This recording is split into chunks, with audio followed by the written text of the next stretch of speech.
ፍቅሪ ድንግል ማርያም ተመሊኡ ልበይ ፍቅሪ ድንግል ማርያም ተመሊኡ ልበይ ሞት አይርኔ ብሩህ ሕይወተይ ሞት አይርኔ ብሩህ ሕይወተይ በስመ አብ ወወልድ ወመንፈስ ቅዱስ አሐዱ አምላክ አሜን። በስመ አብ ወወልድ ወመንፈስ ቅዱስ አሐዱ አምላክ አሜን። በስመ አብ ወወልድ ወመንፈስ ቅዱስ አሐዱ አምላክ አሜን። ሰላም ለክሙ ክቡራን ኣሓትየ ወኣሃውየ እፎ ሃለውክሙ ሰላም ንኣኻትም ይኹን ክቡራት ኣሕዋተይን ኣሓተይን ከመይ ኣለኹም? ከም እግዚአብሔር ቅዱስ ፍቃድ ወዲ ዳዊት መሓረኒ እትብል መንፈሳዊ መዝሙር ሓቢርና ንዘምር። ወዲ ዳዊት መሓረኒ ወዲ ዳዊት መሓረኒ ካብዚ ዕውር ዓይነይ ዕውር ልቢ ያለኒ ከምቲ ንናይ ልድያ ልበይ ኣጽኸኒ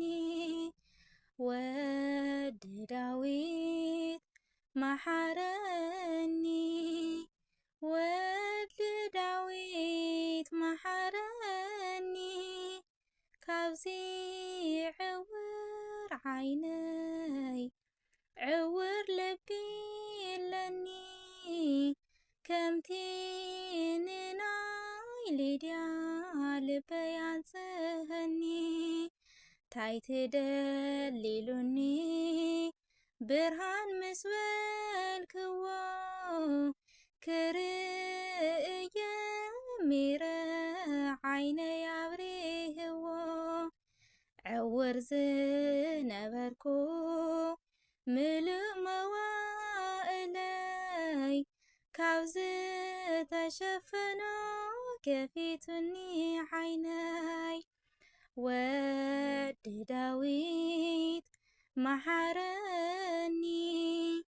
ወዲ ዳዊት መሓረኒ ካብዚ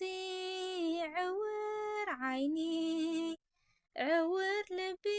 የለኒ ከምቲ ንናይ ልድያ ልበይ ኣጽኸኒ ካብ ማፀን ወላዲት ክወፅእ ኣትሒዘ ብርሃን ብዘይ ምርኣይ የነብዕ ኩል ጊዜ ምስ ኣኸለ ጎይታ በዚሑኒ ልመናይ ሰሚዑ በል ረአኢሉኒ ወዲ ዳዊት መሓረኒ ወዲ ዳዊት መሓረኒ ካብዚ ዕውር ዓይነይ ዕውር ልቢ የለኒ ከምቲ ንናይ ልድያ ልበይ ኣጽኸኒ ዘይእዘዝ ልቢ ተሪር ክሳን ፀይረ እልምንዓኻ ዓይነይ ኣንቃዕሪረ ነቲ ዕውር ከምቲ ዘብራህኻለይ ነቲ ዕውር ልበይ ብርሃን ካብርኸለይ ነቲ ዕውር ዓይነይ ከምቲ ዘብራህኻለይ ነቲ ዕውር ልበይ ብቓል ካብርኸለይ ወዲ ዳዊት መሓረኒ ወዲ ዳዊት መሓረኒ ካብዚ ዕውር ዓይነይ عور لبي لني كمتي نناي لديا لبيعزهني تايت دليلني برهان مسبل كوا كرأي ميرا عين يابريه عور زنبركو ملء موائلي كابز تشفنوي كفيتو حيناي ود داويت محرني ود داويت محرني كافتي عور عيني عور لبي